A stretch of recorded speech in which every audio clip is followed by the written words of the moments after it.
Alors ici, on va parler de la racine carrée d'un nombre réel positif. Donc on va revenir sur la définition de la racine carrée d'un nombre. On va parler des opérations avec les racines carrées. Donc là, on aura quelques formules. On reviendra sur le nombre racine carrée de 2. Et enfin, on apprendra à simplifier certaines écritures avec des racines carrées. Alors, tout d'abord, deux définitions, ou plutôt deux formes de définition. Tout d'abord, une définition avec une forme un petit peu plus concrète, géométrique. Donc, on va considérer un carré d'air petit a. Eh bien, tout simplement, le côté de ce carré mesure racine carrée de a. Donc, par exemple, si je prends un carré d'air 10 cm², eh bien, je sais que son côté mesurera racine carrée de 10 cm. Donc, voilà une définition très concrète de ce qu'est la racine carrée d'un nombre positif. Alors, une autre forme de définition un petit peu plus abstraite, une définition algébrique.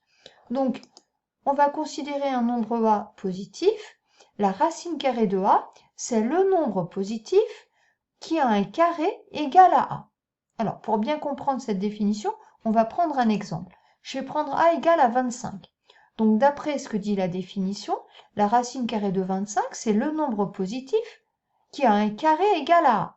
Donc, on cherche tous les nombres qui ont un carré égal à 25. Il y en a deux, 5 et moins 5. Il y a deux nombres dont le carré est égal à 25, mais parmi ces deux nombres, un seul est positif. Eh bien, c'est celui qui est positif qui s'appellera la racine carrée de 25. Donc, on retrouve racine carrée de 25 égale 5, ce que vous connaissiez évidemment déjà. Maintenant, donc, voyons quelques opérations avec les racines carrées. Bon, on a deux opérations qui se comportent très bien, j'allais dire, avec la racine carrée. Ce sont la multiplication et la division. Par contre, l'addition, le plus et le moins, se comportent pas bien du tout avec la racine carrée. Donc, attention à ça. Donc, commençons d'abord par la multiplication. Donc, la racine carrée de a fois b est égale à la racine carrée de a fois racine carrée de b. Autrement dit, quand on a un produit, on peut couper en plusieurs racines carrées. Et c'est la même chose pour le quotient. Racine carrée de a sur b est égale à racine carrée de a sur racine carrée de b. Alors, on va démontrer la première égalité, ce que j'appellerais la règle du produit. Donc, pour démontrer cette égalité, comme on doit démontrer que deux nombres qui contiennent des racines carrées sont égaux, eh bien l'idée c'est de comparer les carrés de ces deux nombres. Donc on va calculer le carré de ces deux nombres séparément. Donc dans un premier temps, on va calculer le carré du nombre qui est à gauche, donc le carré de racine carrée de a fois b. Eh bien, le carré de la racine carrée, donc ça va faire a fois b. Dans un second temps, on va calculer le carré du nombre qui est à droite, donc la racine carrée de a fois racine carrée de b, le tout au carré. Donc ça fait racine carrée de a au carré fois racine de b au carré, ce qui fait a fois b. Donc là, on constate que les deux nombres ont le même carré, et vous savez que deux nombres qui ont le même carré peuvent être égaux ou opposés. Pensez à 5 et moins 5, comme tout à l'heure, ils ont le même carré 25, ils ne sont pas égaux, ils sont opposés. Mais là, comme en plus mes deux nombres sont positifs, ils ne peuvent pas être opposés, ça veut donc dire que les nombres sont égaux. Donc finalement, racine carrée de a fois b est égale à racine carrée de a fois racine carrée de b. Alors attention quand même, cette formule, c'est-à-dire qu'on peut séparer en deux racines carrées, aussi bien pour le produit que pour le quotient, que si mes deux nombres a et b sont positifs, puisque vous savez que sinon racine carrée de a ou racine carrée de b n'existe pas. Alors, on va revenir maintenant sur la somme, ce que j'évoquais tout à l'heure. Donc là, attention, pour la somme, ça ne se passe pas bien du tout. On ne peut pas séparer en plusieurs racines carrées. Racine carrée de a plus b n'est pas égale à racine carrée de a plus racine carrée de b. Alors, cependant, on peut les ordonner. On peut savoir lequel des deux est le plus petit. Eh bien, on constate que la racine carrée de a plus b est inférieure à la racine carrée de a plus la racine carrée de b. Alors, on a vu la démonstration, donc vous pouvez la revoir dans la vidéo dont je vous mets le lien ici. Alors, maintenant qu'on a vu les opérations et les racines carrées, on va revenir un petit peu sur un nombre bien particulier, racine carrée de 2. Alors, racine carrée de 2, eh bien, ce n'est pas un nombre décimal, c'est-à-dire qu'il n'a pas d'écriture décimale finie. Deuxième chose, ce n'est pas un nombre rationnel non plus, c'est-à-dire que la division de n'importe quels entiers ne donnera jamais un résultat exactement égal à racine carrée de 2. Et donc au final, eh bien on dit que racine carrée de 2, c'est un nombre irrationnel.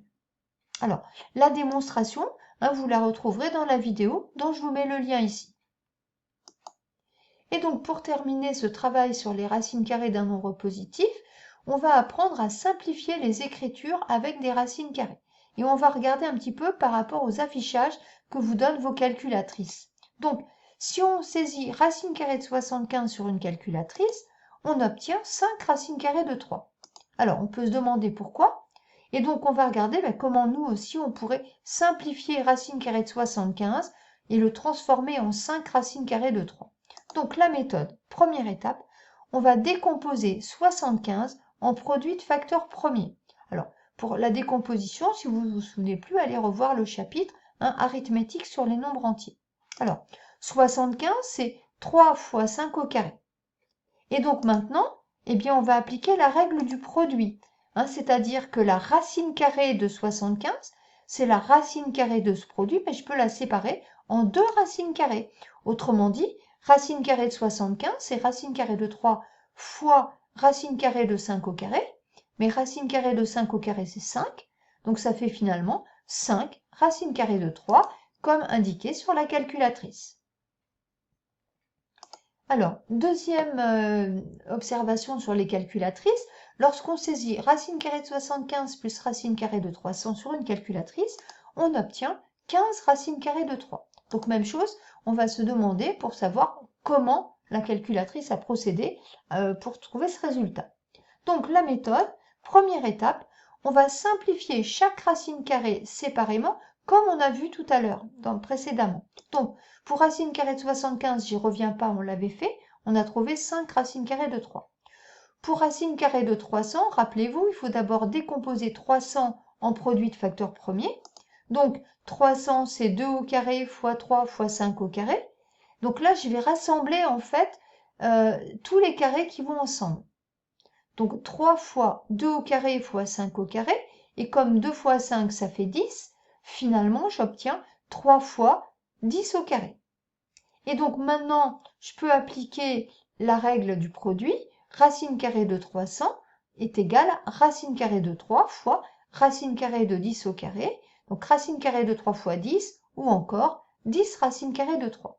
Donc maintenant que j'ai simplifié chacune de mes racines carrées, je vais pouvoir les ajouter. Parce que ici, il y a quelque chose qui fonctionne bien. Il n'en est pas toujours de la même façon.